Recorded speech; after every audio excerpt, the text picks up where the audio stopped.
আসসালামু আলাইকুম বন্ধুরা, চলে আসলাম নতুন রেসিপি নিয়ে। অনেকে অনুরোধ করেছেন বালুশাহী মিষ্টির ফুল রেসিপি দেখানোর জন্য। অলরেডি আমার পেজে 2বার দেওয়া আছে এই বালুশাহী মিষ্টির রেসিপিটা। তারপরও আপনাদের অনুরোধে ফুল রেসিপি নিয়ে চলে আসলাম। তাহলে চলুন কথা না বাড়িয়ে ঝটপট তৈরি করে নিই। আমি এখানে ময়দা নিয়েছি, ময়দার সাথে দিয়ে দিব হচ্ছে বেকিং সোডা, বেকিং পাউডার না, বেকিং সোডা। আর ময়দাটাকে সুন্দর করে চেলে নিলাম, দিয়ে দিব ঘি। এখন আপনারাও জিজ্ঞেস করতে পারেন কতটুকু কী পরিমাণ দিলাম। প্রতি 1.5 কাপের জন্য আপনারা 6 টেবিল চামচ ঘি আর চা চামচের 4 ভাগের 1 ভাগ বেকিং সোডা দিয়ে নেবেন। আমি সুন্দর করে এটাকে মেখে নিচ্ছি। আর আপনারা চাইলে বাটার মেল্ট করে দিতে পারেন বা তেলও দিতে পারেন, তবে ঘিটা দিলে বেশি টেস্ট হয়।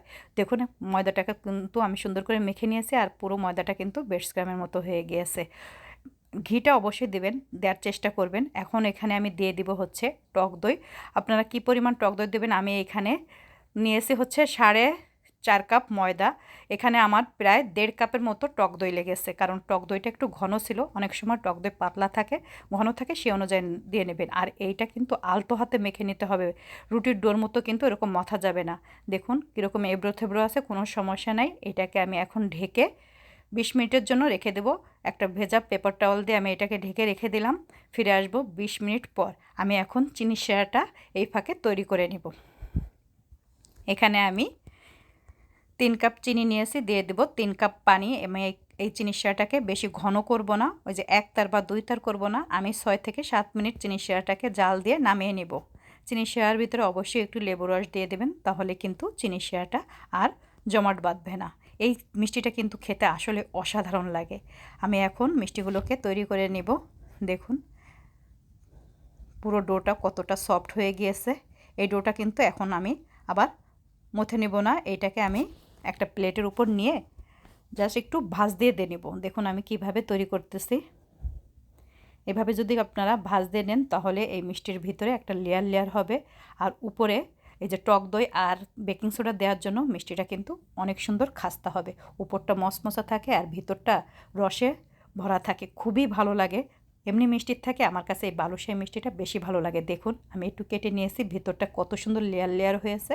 এখন আমি এখান থেকে লেচি কেটে নেব। আপনারা আপনাদের পছন্দ অনুযায়ী ছোট বড় যেভাবে ইচ্ছা কেটে নিতে পারেন। বেশি বড় করলে কিন্তু মিষ্টিটা আর কি যখন আপনি তেলে ভাজবেন পুরো ডাবল হয়ে যাবে, কারণ বেকিং সোডা দেওয়া আছে, টক দই দেওয়া আছে, মিষ্টিগুলো কিন্তু ফুলে ডাবল হয়ে যায়। দেখুন আমি কিভাবে তৈরি করে নিচ্ছি এই মিষ্টিটা। এই মিষ্টিটা কিন্তু একটু এবড়ো থেবড়ো থাকবে, মসৃণ হবে না। আর এই মিষ্টিটা কিন্তু মানে বেশি জোর দিয়ে করা যাবে না, আলতো হাতেই এটাকে তৈরি করে নিতে হবে। মাঝখানে আমি একটু ডোনাটের মতো করে দিলাম। এখন আমি এটাকে তেলে ভেজে নিব। তেলটাকে কিন্তু বেশি গরম করা যাবে না, হালকা গরম যখন হবে তখন এই মিষ্টিগুলোকে ছেড়ে দিতে হবে। এই মিষ্টিটা কিন্তু ধৈর্য সহকারে ভেজে নিতে হবে। যদি আপনি হাই ফ্লেমে মিষ্টিটাকে ভাজেন, উপরটা কিন্তু লাল হয়ে যাবে, ভিতরে কিন্তু কাঁচা থেকে যাবে, আর মিষ্টির রসটা, মিষ্টি শিরাটা আর কি মিষ্টির ভিতরে ঢুকবে না। আর দেখুন এই মিষ্টিটা কিন্তু বেশি নাড়া দেওয়া যাবে না। দেখুন আস্তে আস্তে কিন্তু বাবল ওঠা শুরু হয়ে গিয়েছে, আর এই মিষ্টিটা ফুলে ডাবল হয়ে যাবে। মিষ্টিটা কিন্তু নাড়াচাড়া দেওয়া যাবে না, তাহলে কিন্তু ভেঙে যেতে পারবে। দেখুন পুরো মিষ্টিটা কিন্তু এবড়ো থেবড়ো, মসৃণ না মিষ্টিটা। এখন এটাকে আমি 14 থেকে 15 মিনিট ভেজে নেব। ওই পাশটা যখন ভাজা হয়ে যাবে তখন আমি এটাকে আবার উল্টিয়ে দেব। এই মিষ্টিটা একদম উপরে মচমচা থাকে, বললাম না, ভিতরে একদম রসে টইটুম্বুর থাকে, খুবই ভালো লাগে খেতে। দেখুন আমি এখন এটাকে উল্টিয়ে দিচ্ছি। দেখুন উপরটা কিন্তু একেবারেই মসৃণ না। ভেজে নিয়ে এটাকে আমি চিনি শিরার ভিতর দিয়ে দেব। আর মিষ্টিটা ভেজে কিন্তু আমি তুলে নিব, প্লেটে তুলে নিয়ে তারপরে আমি এই মিষ্টিটাকে একটু হালকা ঠান্ডা করে তারপরে চিনি শিরার ভিতরে ডুবিয়ে নেব। চিনি শিরাটাও কিন্তু পুরোপুরি ঠান্ডা করা যাবে না। একটা প্লেটে তুলে নিলাম, তুলে নিয়ে এসে এখন আমি মিষ্টি শিরার ভিতরে দেবো। একইভাবে আমি সবগুলো মিষ্টি এক এক করে তৈরি করে নেব।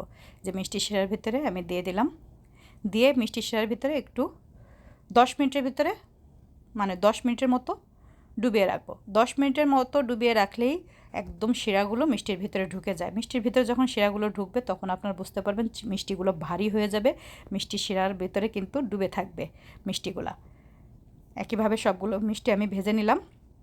একইভাবে আবার সবগুলো মিষ্টিকেই রসের ভিতরে ডুবিয়ে নেব। 10 মিনিটের মতো করে এরকম ডুবিয়ে নিলাম। দেখুন দেখলেই বোঝা যাচ্ছে যে কী পরিমাণ রস ভিতরে ঢুকে গিয়েছে। এখন এই মিষ্টিগুলোকে আমি গুঁড়া দুধ অথবা যদি মাওয়া থাকে তার ভিতরে কোট করে নেবেন, খুব ভালো লাগে।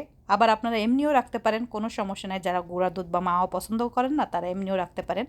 গুঁড়া দুধ যদি থাকে, শুধু যদি মাওয়া না থাকে, শুধু গুঁড়া দুধ থাকে, তাহলে গুঁড়া দুধের ভিতরে জাস্ট একটু ঘি দিয়ে মেখে নিলে মাওয়া হয়ে যাবে। ওইভাবে তৈরি করে নেবেন। আমি ওইভাবে তৈরি করে নিয়েছি। দেখুন কত সুন্দর হয়েছে মিষ্টিগুলা, মাশাআল্লাহ অসাধারণ হয়েছে। আমি আপনাদের একটা ভেঙে দেখাচ্ছি। দেখুন ভিতরটার, মিষ্টির ভিতরটায় কী পরিমাণ রস ঢুকেছে দেখলেই বুঝতে পারবেন।